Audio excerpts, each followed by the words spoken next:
আল্লাহু আকবরের ধ্বনির চোটে গোটা দেশে যত ইসলাম বিদ্বেষী রয়েছে, যত আল্লাহ দুশমন রয়েছে, তাকবীরের ধ্বনিতে সমস্ত দুর্গগুলো ভেঙে চুরমার হয়ে যাবে, বলো ঠিক কিনা? এজন্য আল্লাহু আকবরের শক্তি হচ্ছে মুসলমানদের সবচেয়ে বড় শক্তি।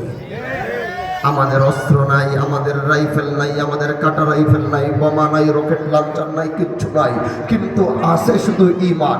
আর ঈমানের সাথে অস্ত্রটার নামই হচ্ছে কি? আওয়াজ করে বলেন, অস্ত্রটার নাম কি?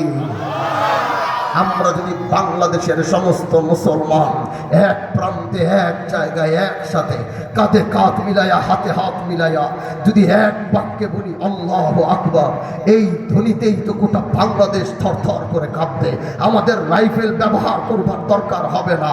আমাদের আল্লাহু আকবরের ধ্বনিতে, আল্লাহর নামের ধ্বনি আল্লাহর দুশমনদের ভিতরে যেই ভয় সৃষ্টি করে, একটা রাইফেলও সেই ভয় সৃষ্টি করতে পারে না। এজন্য তাকবীরই হচ্ছে আমাদের সবচেয়ে বড় শক্তি। কি বলেন ইনশাআল্লাহ? দিতে রাজি আছেন তো? মাঝে মাঝে দুই হাত উঠে আবার বলেন আল্লাহু আকবার। এই এলাকার মানুষের টুক করে ইমাম জং খেয়ে গেছে। গত 16 বছরে ইমাম জং খেয়ে গেছে। 16 বছরে একদম ইমাম জং খায়া শেষ, খালি আনা রব্বুকুমুল আ'লা, আনা রব্বুকুমুল আ'লা, আনা রব্বুকুমুল আ'লা। আমি ছাড়া আর কোনো খেলাই চলবো না। ওদিকে যেদিকে সব দিকে বাংলা দিকে নিয়ে আউট, সব দিকে বান, হ্যাঁ এটা সব দিকে বান, বান করতে এদিকে সব দিকে বান, আওয়াজ করে কে দাও বান, সব বান্ধে এদিকে লেখা করে তুমি। আপনাকে ইমান জল খেয়ে গেছে 16 বছরে, আর 16 বছর পরে আবার ইমান দ্বারা চাকা করতে গেলে আমাদের এলাকার মানুষের তো আবার একটু ভাবসাব আলাদাই ছিল, অন্যরকম। ভাবের ছোট বলা যায় কোথায় দিতে পারতাম, কি এর কথা কর আগে দুইটা মাইরা তারপরে কথা কয়।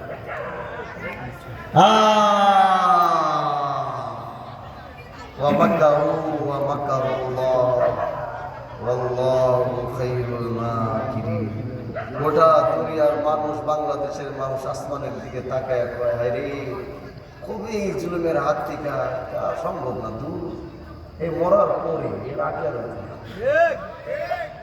গোটা দেশের মানুষের একটাই কথা, হতাশ। আল্লাহ কয় তারা হতাশ। দেখো, যেটা অন্যায় সেটা অন্যায়। আমি তোমার দলের বিরুদ্ধে বলছি, বিষয়টা এরকম না। তোমার দল যদি অন্যায় করে, তোমার একজন মুসলমান হিসাবে, একজন মানুষ হিসাবে তোমার অন্যায়কে অন্যায় বলতে হবে। আলেমদের হাতের ভিতরে ডেন্ডি বেড়া দিয়া কেমনে নিয়ে গেছে ওই দৃশ্যগুলো আজও চোখের সামনে।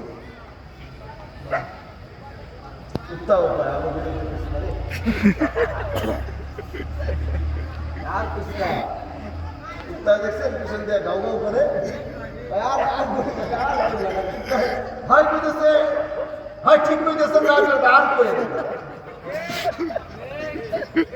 যেটা অন্যায় সেটা অন্যায়। এবার আপনি যেই দল করেন, আলেমরা কি এমন অপরাধ করেছে, আলেমরা কত হাজার কোটি টাকা পাচার করেছিল যে আলেমদের হাতের ভিতরে ডেন্ডি বেড়া দিয়ে আপনারা আদালতে চলেছেন, এটা বাংলাদেশ হইতে পারে না। বাংলাদেশ হইতে পারে না। এটা তো আলেমদের, এটা মুসলমানের দেশ। এদেশে একজন আলেম কি অপরাধ করলে হাতের ভিতরে ডান্ডা বেরি, পায়ের ভিতরে ডান্ডা বেরি দিয়া বাবার জানাজায় যাবার পরও ডান্ডা বেরি খোলা হয় না। এই বাংলাদেশ মানুষ হতাশ হয়ে কয়, হায় রে, কেমনে